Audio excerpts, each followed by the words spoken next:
In Operation Black Buck, 55 Squadron was combined with 57 Squadron, detached to Ascension Island, with the prime purpose of refueling the Vulcan aircraft that was going to bomb Port Stanley. But before any of that started, we engaged in maritime radar reconnaissance in the area around the Falkland Islands and South Georgia to help clear the way for our Navy so that it was safe for them to re-invade, firstly, South Georgia. And it was during that time that we flew the longest flight that's ever been achieved in Viktor. It's like 14 hours and 45 minutes. Following on from those maritime radar reconnaissance missions, we were, of course, also refueling Nimrods, doing maritime work around there. But the thing that caught the public eye most of all, of course, was the Vulcan bombing missions. These, of course, were incredibly complicated. It's some 4,000 miles each way from Ascension to the Falkland Islands, and the range of a Vulcan is nowhere near sufficient to get down there and back without refueling. When you start working out how you're going to go about refueling a Vulcan, to do that, it transpires that you need an enormous number of tankers, because one of the prime safety requirements is that you aim never to put the aircraft in a position from which it would be unable to reach land or an airfield if the refueling for some reason failed. Because of that, instead of doing 2 or 3 refuelings, sufficient just to pass 2 or 3 large amounts of fuel in one go, you actually have to do lots and lots of refuelings to keep the aircraft topped up all the way down the route so that it can get back at any point. The long and the short of it was that we took off late one night for the first mission with some 13 aircraft in RT silence, and that included 1 spare Vulcan and 1 spare Viktor tanker. And that was sufficient to get the Vulcan to bomb Port Stanley and for it to get back to a position abeam Brazil. And we then launched a subsequent wave of some 6 or so aircraft, refueling one another to go and meet the Vulcan abeam Brazil. So the mechanics of the operation were incredibly complicated, and all in all, something like 19 aircraft were launched to get 1 bomb on the runway at Port Stanley. There were complications in the initial sorties, in that the Vulcan fuel burn rate, as passed to the men doing all of this complicated planning, was not quite accurate, and it was in fact shown to be burning more when we came to do the actual mission. This meant, of course, that each tanker that was refueling it had to give it somewhat more fuel than had been planned, and by the time you got to the far end of the chain, the very last tanker that was going to give him fuel did not have enough to both give the Vulcan all the fuel it needed and for itself to get back to Ascension Island. So they gave the Vulcan all the fuel they could to allow the Vulcan to do its mission and proceed to the RV abeam Brazil. And they then turned around knowing that they had not enough fuel to get back to Ascension Island. But of course they couldn't tell anybody about this until the Vulcan had completed his bomb run and got out of range of Ascension Island, at which time the Viktor then was able to get on the HF radio and call up Ascension Island saying, "I need more fuel. If you don't manage to get another tanker airborne, things are going to go fairly quiet around here before we get to Ascension Island." Subsequently, of course, things became slightly better managed and we didn't end up in any situations quite as dramatic as that. But the captain of that aircraft was awarded the Air Force Cross, and the crew members all received awards from the Queen. Of course, when all of this was over, the Squadron 2 received its own award, in that 55 Squadron was awarded the Battle Honours for the South Atlantic, in common with many other units of the time. Well, during the Gulf War, we had the opportunity, of course, to put into practice all those things for which we've been training in peacetime. We refueled a huge variety of different aircraft, both our own RAF aircraft and other Allied forces, including the Americans, the French and the Saudis. We refueled all types of aircraft, primarily our Tornado GR1s going off on bombing missions into Iraq, but also our Jaguars, who were tasked in and around the Kuwait theatre of operations, and our own air defence aircraft. We were also refuelling the Saudi Tornado F-3 air defence aircraft and a considerable number of American Navy aircraft which have compatible refueling systems to our own. The squadron had a very good record in the Gulf War. We were tasked with 299 sorties and achieved all 299, 100% success rate. Now, of course, we find ourselves out in the Gulf again.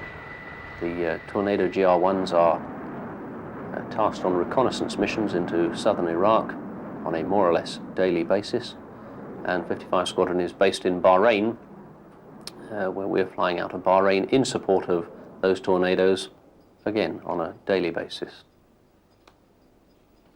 Well, the Viktor is now an old aircraft. If you think back some 35, 40 years or more, beyond the end of the Second World War, the technology of the day was piston engine bombers, but of course by then Whittle and others had invented the jet engine, so the air staff of the day let a requirement to build a long-range strategic bomber that would be able to carry the nuclear weapon.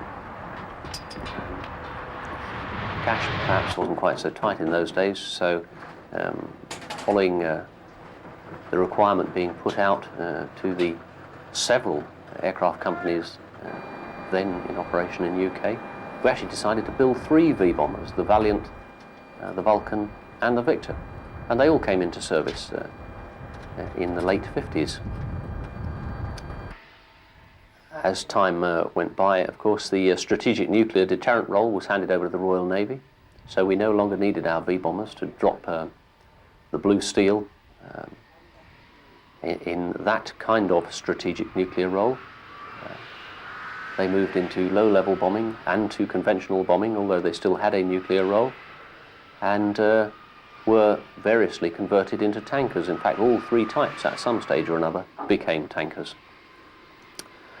The Viktor was converted initially into a K-1 tanker from the B-1 bomber, and the K-2 tanker was derived from the B-2 bomber, and we took delivery of the K-2s in around 1975.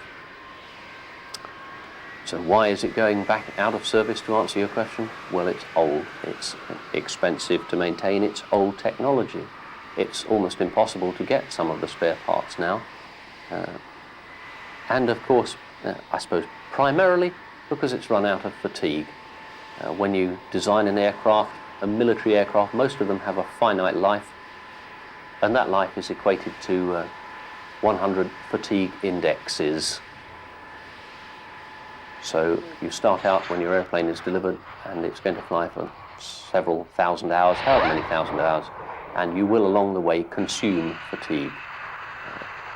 You can measure this by having a fatigue meter installed in the aircraft.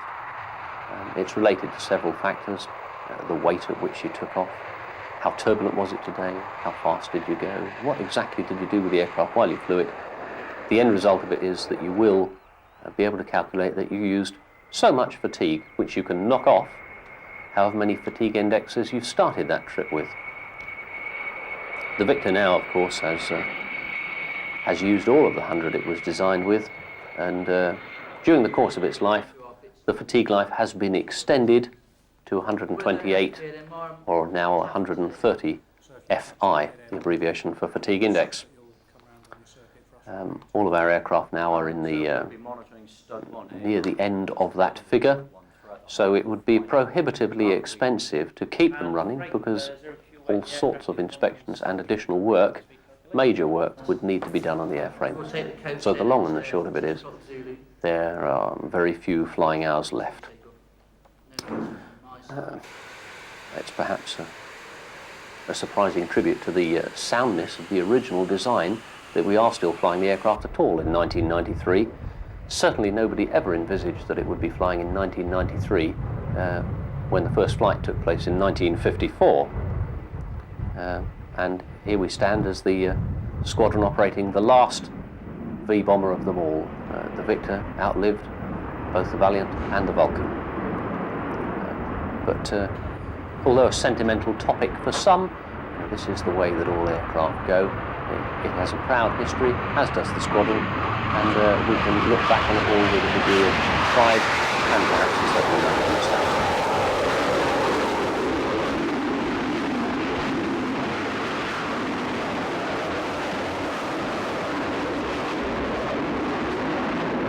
Rolling.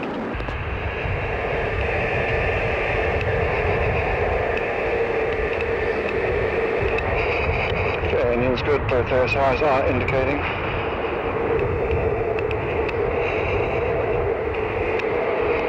$100 knots. And off the register. Precision. Okay.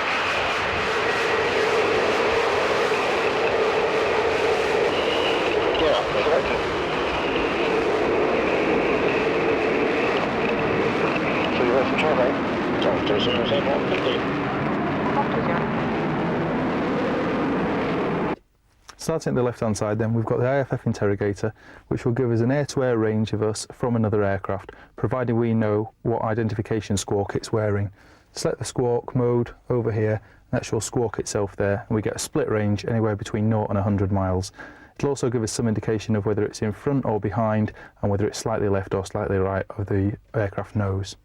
This is the radar, which we use for terrain clearance, anywhere between 0 and 50,000 feet. We've also got the radar, which here, the H2S. That's got a range up to 184 miles. It's a ground mapping radar with a limited air-to-air capability. It's also got some weather capability as well, so we can look at cloud and see whether or not that's going to cause any problems for us. Associated with that, we've got the nav bombing computer here, the nav panel, which gives us a latitude and longitude, our position. In addition to that, it'll give us a track we're flying, and either a true airspeed or a ground speed we're flying. And we've got a wind here that we set for the system. You can either set that manually or automatically. Also, we've got, this is the 585 unit, which we use for fixing the equipment. We also set the height of the aircraft on this dial here, and we can use something called an internal aids approaching the aircraft, where vectors that we set on these dials here allow us to carry out an approach at an airfield, setting various ranges from the airfield. Got the periscope for looking out at the back of the aircraft, so we can actually see what the other aircraft are doing when they're behind us during refuelling. Normally when we're in flight, that's in that position there, and we can pan from left to right, from under one wing to the other wing on the side of the aircraft. Omega navigation system. This is a self-fixing aid, normally accurate to within 1 or 2 miles during the day and about 2 to 4 miles at night, but there are problems associated with that. This is the primary piece of kit that we normally fly with. And the ground position indicator here, which gives us a latitude and longitude, also gives us a heading and a track on there, and that's fed by ground speed from the Doppler system over here, the green satin, gives us ground speed and drift. In addition, it gets a feed of TAS from the TAS unit up here. On the large dials in the centre there, we've got the indicated airspeed that we're flying at the moment. We've also got an altimeter, we've got UDF there for bearings from beacons, a fuel totalizer, compass, the radio compass for actually getting the bearing off another aircraft that's transmitting, and a TACAN. And that just about sums up the nav quit. Okay, my panel overlaps slightly with the navigators, with the RWR controls which are here and the indicator which is there. I have the number 2 VUHF box in front of me there, and going up to the top of the panel, the main controls for the IFF. Coming further around, I've got an HF control, and then coming down onto the main electrical panel, I've got the controls for the AAPP, which is an R2 jet engine to give electrical power, and air supplies for starting the engine. And I've got the ram air turbines, which are emergency turbines for running the flying controls, should there be the unfortunate incident of losing all 4 engines in the air.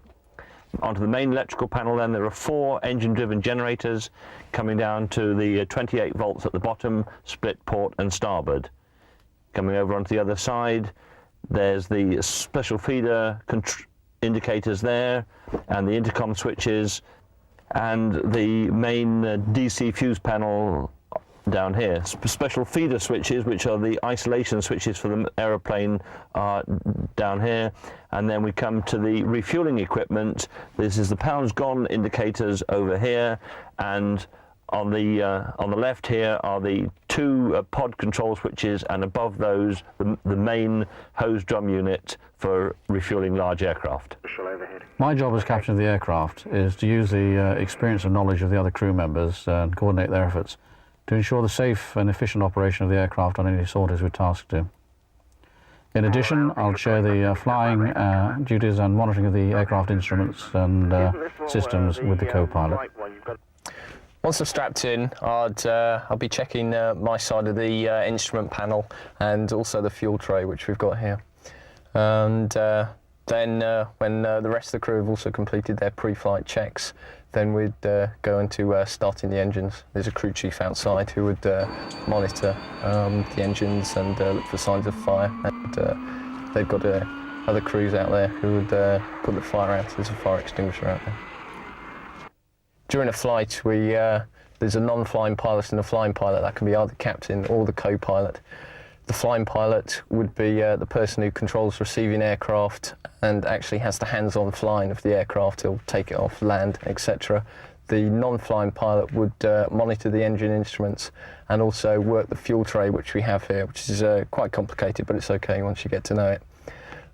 When we're taking on fuel from another receiver, like a Viktor, for instance, the captain would be prodding. He would make contact and fly in it, and the co-pilot's duties would be to monitor the engines and also put the fuel as it's coming in through the hoses into the correct position to maintain the centre of gravity throughout the aircraft.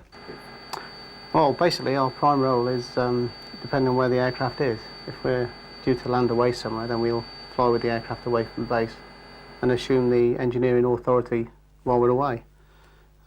We should supervise the crew carrying out flight servicings when we're away. Any maintenance work that we can do, then we'll sort that out while we're there. We do carry a spares pack-up that we can utilise if necessary. Only minor work, obviously, that we can take in. Refuels, which the crew also carry out. We just make sure that all the maintenance documents are compiled correctly.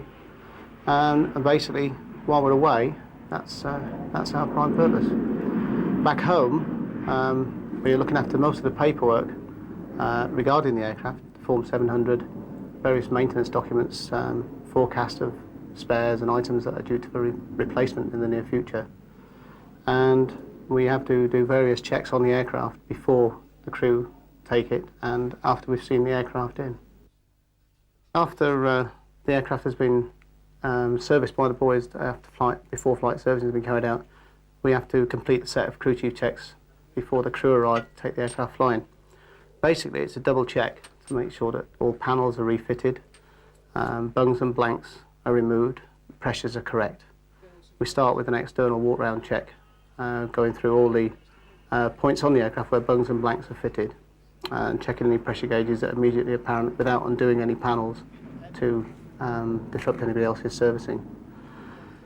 We complete a full external walk-round check, noting any leaks or problems that we can rectify quickly before the crew arrive to take the aircraft. Inside, we fit all the pins into the rear crew seats, which have been removed purely for safety reasons, and do a check of the major switches to make sure that things are in the right position before power is applied to the aircraft. Again, pressures, ejection seats, that pins are fitted correctly, and that all the controls are in the positions they should be before power and hydraulics are applied. When the crew come down to accept the aircraft for flight, they come in here first, where they complete the aircraft documents and sign for the aircraft in the 700. Myself and 3 ground crew go out with the crew to the aircraft. The crew do their walk round and the boys prep the aircraft ready for flight. They run the ground power out. Once the brakes are fitted, they'll take the chocks out. And they're generally available if I need them when I'm talking to the crew on the long lead if we get a problem. Once the crew climb into the aircraft, I go inside, usually behind the pilot and the co-pilot, and assist them with their strapping in. Get directions from the pilot, which way he's going to be turning after he's got engines running, how long his sortie length is liable to be. We then climb out and I put my headset, connect it to my long lead, and then go down the back of the aircraft waiting for the calls from the crew on their checks to the various points they're doing. They go through their complete internal checks, the phase 1s first. Then we come on to the phase 2 checks, where I become involved about part way down the list.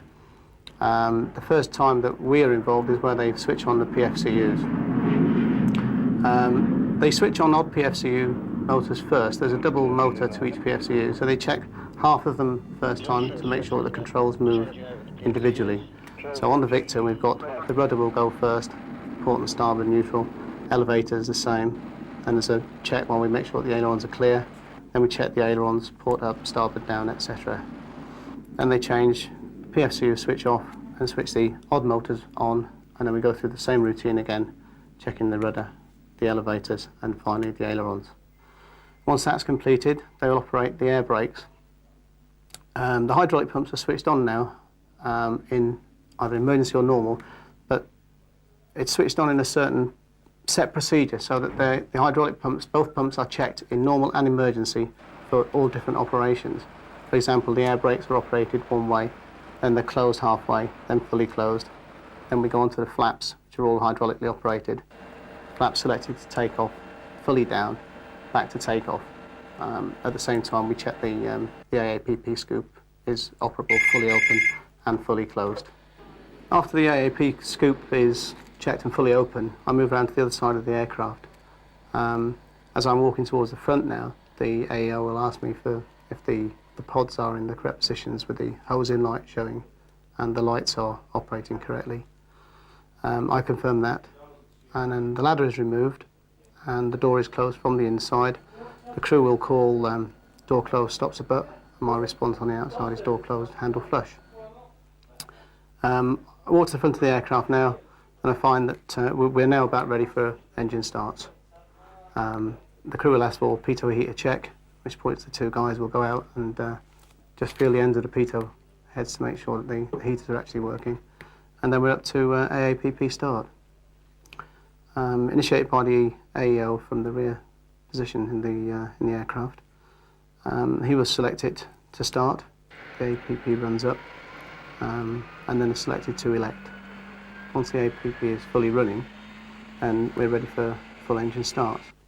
Normally we start from the left on 1, 2, 3 and 4. Occasionally things don't go according to plan, and we can combust the engines. We've got a rapid start facility on numbers 1 and 2, which is no longer available on the 3 and 4 engines that's been taken out. But if we need to get them to go in a hurry, then we can start 1 and 2 simultaneously, cross feed over to 3 and 4 with a high RPM on 1 and 2. Once all engines are running, the guys know which way the aircraft's going to taxi out. I just curl in the lead and then just wait for further instructions from the crew. I will either hang on until they're ready to move, in which case they will tell me to make sure chocks are out, disconnect external intercom, or they may have to hold for a while, in which case I will stay online in case they get a problem. Once I've disconnected, I back away and give the pilot a thumbs up on the port side, and just generally have a quick look around underneath to make sure that nothing's been left, chocks or blanks, and then clear off out of the way and let the boys marshal him out and send him on his way. Well, yesterday's sortie was a receiver training exercise for a Victor captain in the left-hand seat, and it was his second sortie at learning how to prod the Victor. And for this particular trip, we needed 2 Victors, one as a target tanker and ourselves in the rear aircraft doing the prodding. The 2 crews come into plan some 2 hours before takeoff, so we came in yesterday at 2 o'clock in the afternoon for a 4 o'clock takeoff. And we all gather in the main briefing room at Marham and do our various individual bits before gathering together as 2 crews to run through a pre-flight brief. The sort of things that the pilots are doing is working out the fuel plan, looking at diversions, checking the weather, checking the danger area boards and checking royal flights.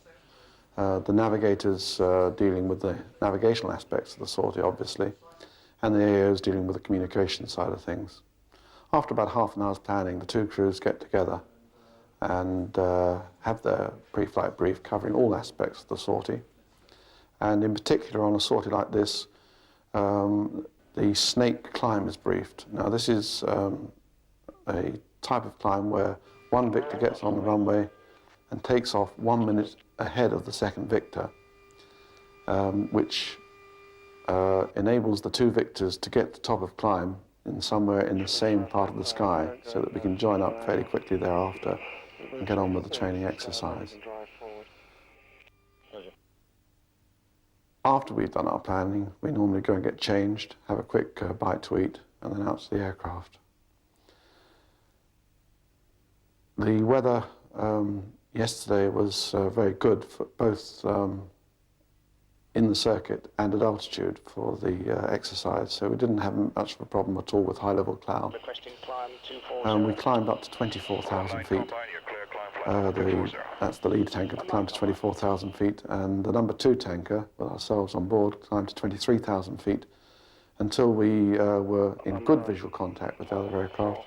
Then we pulled up and to his level, moved into close formation, and waited for him to trail his hose. Once he got his centerline hose out, he cleared us astern, and we moved astern the number 1 tanker, got ourselves sorted out.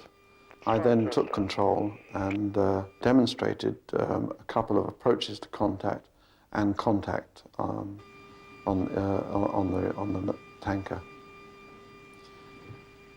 I also got the captain to follow me through on the controls to feel the effects and to see the control movements that are required. Broke contact, moved back to about 20 feet behind the basket, and then gave him control to have a go himself, with me following fairly closely through on the controls. It was his second sortie. He had made 4 or 5 successful contacts on the previous sortie, so this was really a chance to consolidate on what he'd done on the second sortie. And he was coping very well.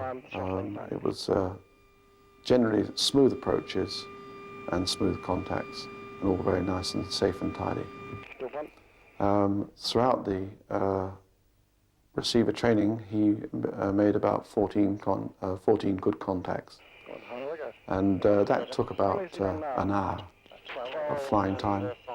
Once we'd finished with that, we turned back towards base. The 2 aircraft split up for the descent because it's easier to come down individually than in formation, and we made an instrument recovery. In fact, it was a azimuth-only precision approach radar to runway 06 at Marham, and landed off the first approach.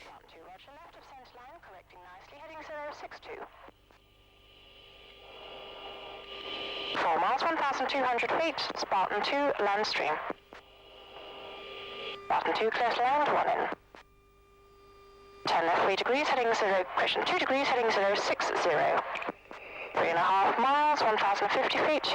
On just about on the glide path, 1,000 feet, 1 0 1 Clear to land with 1 in, surface wind is 36012. 9 feet off the brakes. Slightly left of centre line, correcting slowly, heading 060. 3 miles, 900 feet. On the glide path. Slightly left of centre line, correcting nicely. She's giving us heights to pass. 2.5 miles, 750 feet. 10 left 2 degrees, heading 058 on centre line. Just about on the glide path. Heading 058. 10 left 2 degrees, heading 056, slightly right of centre line at 2 miles, 600 feet. 200 feet down Slightly the right of centre line, correcting slowly, heading 056. 1.75 miles. 10 right 2 degrees, heading 058.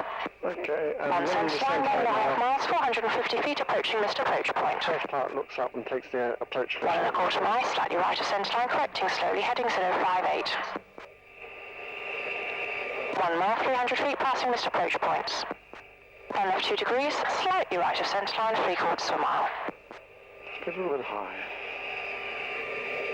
Slightly right, correcting, half a mile. On centre line. Slow cut, fish. Slow cut. 1/4 mile. Over touchdown. Nice stick. Spartan 2 on the runway to town. And on the stage, good shoot. Pressures are good. And we've got 6,000. I'll start first with it. Spartan 2, good shoot drop when ready. Pressures are good. Spartan 1 is late downwind to roll. 5,000. Spartan, roger, surface wind northerly 10 knots. That one. Take the chute clear, okay? See if possible to take the chute clear. Yeah, we'll do it. 4,000 feet to go. Pressures are good.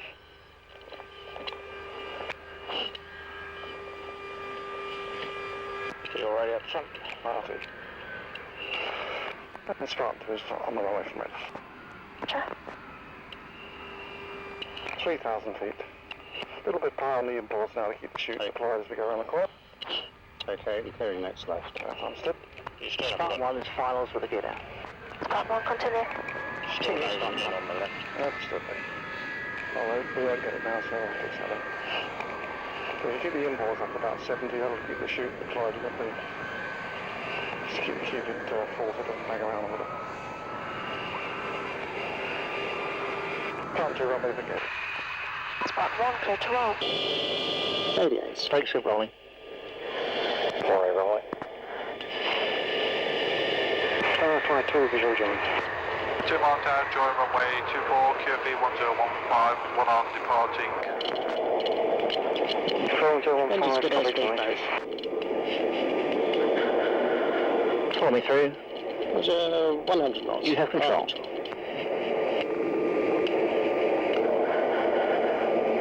Decision.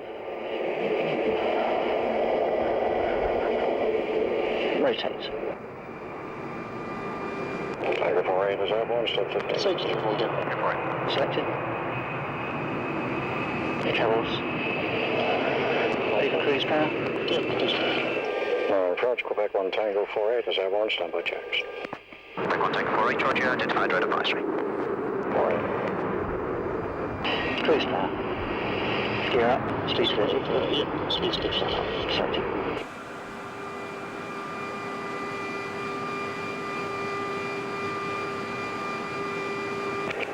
Up indicating. Top. 3 miles right turn, 050. Contact load. I'll take the offset. Landing gear. Up lights out. Flaps. Up indicating. Triple control. Cruise. Cabin arrivals. 180. Landing ramps. In. Accelerometer. Reset. Autopilot gyros. In on ready for use. 2 pumpers off. Paddle to nice profile. First switch up. Brilliant. Frontal reservoirs are open. Upon the heating is the raw torch. And my checks call you back. Only below 250 knots. Yeah, no, then this is doing speed back.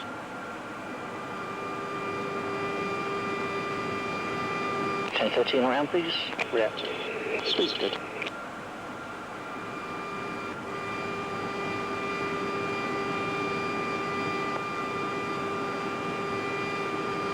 For 6 and anti-icing on, please.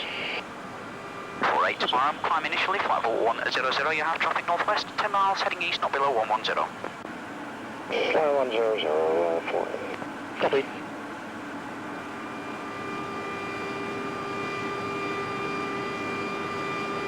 Well, take it off again. Yeah, that was a good idea at the time. Scoop. Alright, ready to climb up what level, flight level 225, and you can turn left out navigation when you wish. 225, thank you very much. Okay, come left 355 initially. Right, coming left, 355. Cruise powering, is it good? Take off right. Top. Nice, so down north of you. It's in the rain tomorrow. Why, what's happening tomorrow? It's raining apparently. Raining apparently, yeah. It's from Tango 48. Go ahead. You got any reports of weather, medium level cloud 130 on area 8 from Scottish at all? We'll check for you, get back to you. Okay, thanks very much. We're looking for cloud around about the 130 level and also around about, just stand by, 180. Okay. Is Jack's call sign 70? 71. 71, so. What time are you up there, Al? We'll be at the bottom end at 12 minutes past. Top. That's all from early. No, we've got to get to the datum at 25. We want to be early because look at the weather. won't be early to make up for last night. And that sort of evens things out a bit, see? So I take it the first are the Zircon, and then driver will be the GR7. Yep, correct again. I'm getting good at this, so I have to give it up. Just zip through some pre-tankers then and hold the hoses till we get established. Okay. And confirm it's 3 aircraft in the flight or 4? As you say, there's no aeroplanes to take over here. 10 to 13. I wonder if that's Zircon.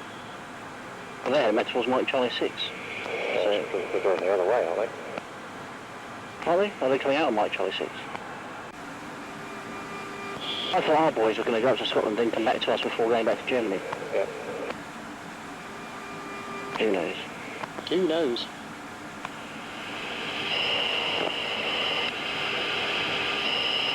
Microphone, please. Number 5, and you switch your microphone off. Zircon 1, correct 1 Tango 483. Zircon 1 on guard, we're getting you loud and clear. Ah. And Eastern Zircon 1, the reading on guard. Understand Zircon 1 is reading me on guard. Okay, firm. Roger. Zircon 1 Eastern radar on guard. Turn right, heading 130. Right, 130, Zircon 1. Zircon 1, if you try to recontact me, please, 131.22. 131.22, Roger. Backing off. In the under brake. Just so we like my airplane, that'd be easier. Alright, we drop that just a little bit and up a little bit. Half a little bit, okay. Houston 1904. Right, hold it there.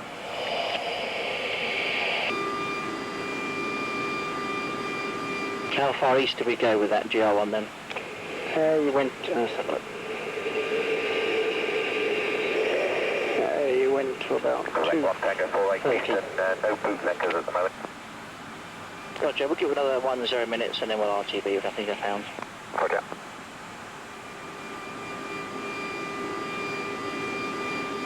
about 120 miles off the coast at the most.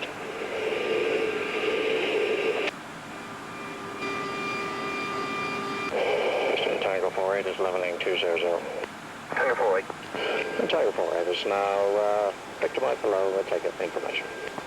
Alright, roger, radar information. Okay, play degree 4 at the moment. It's a little snoring. 4,000 feet. No. Okay.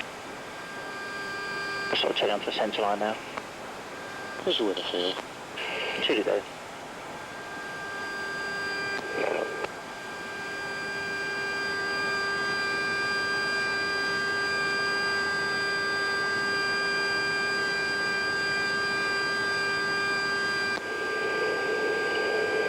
Passing 3,000 feet on the back. No.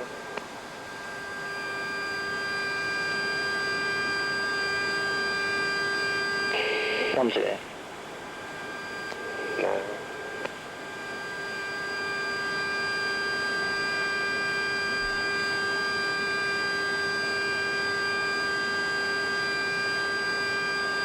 GOT lights out. Yep. 500 feet to level now. Vehicle? Age 15. Give me 83s, please. 83.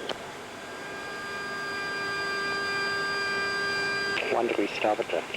Thank you. Tango 48, leveling 1,600 feet. You're right, roger.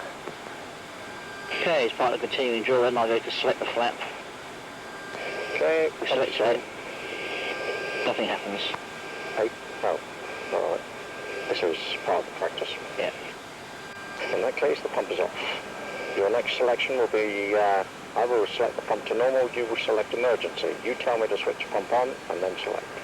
Okay, Code, I'll actually simulate then switching emergency flap to take off only.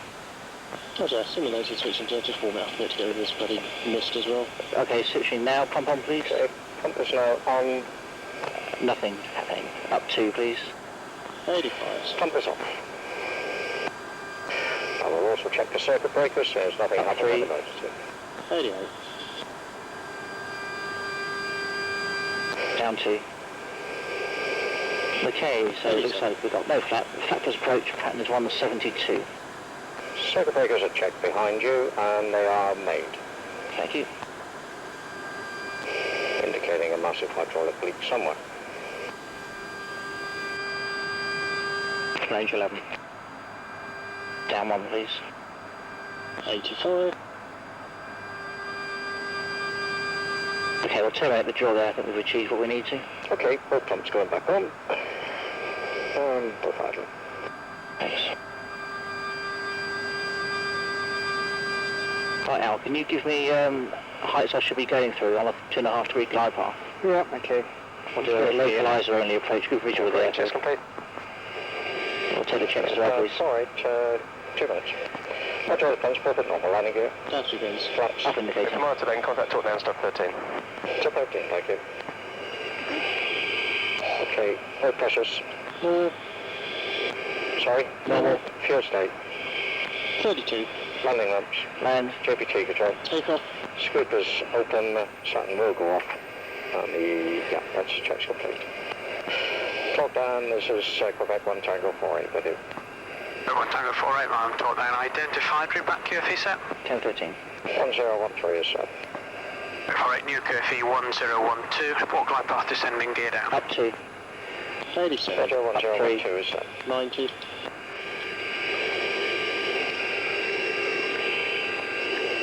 Okay, if you can call me the glide path as you're approaching, please. Down to, please. 7.5 miles descending at 6. Can you tell me that we're using a 2.5 degree glide path, please, for his monitor? 2 green, center set, right toes clear, up 2. Right toes clear, up 2 you got. Yeah, keep the turn coming.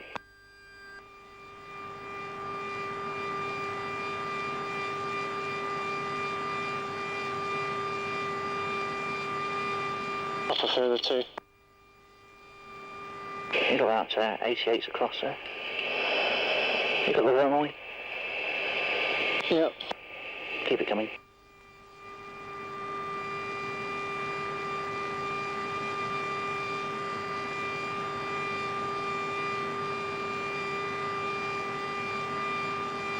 Down 2.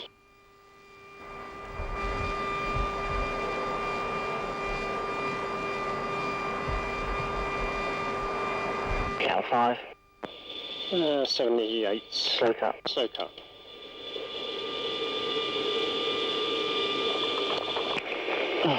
Your stick. My stick. And streaming. Shoot a point. Great stick. Good shoot. Good shoot.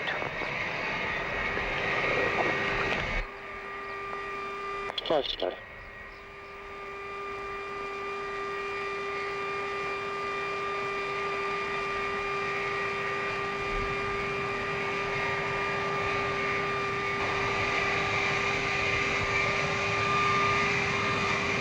I think we've done this day-day marker course at the end of the runway, is it? 48, we'll stand 23. 23, 48.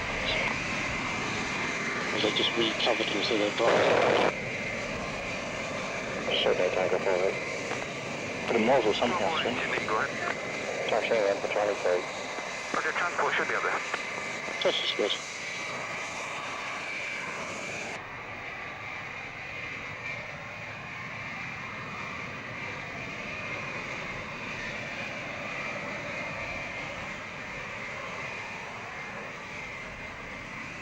Okay, I'm just going to drop my shit on the threshold here just before the turn. Roger. Then I'll be a star of stage and screen. Indeed. You sure it's your best side? He's sitting on it. It's all around him. What are you going to call it? 31 K in about? I was going to call it 30 at shutdown. 30 or Clear right.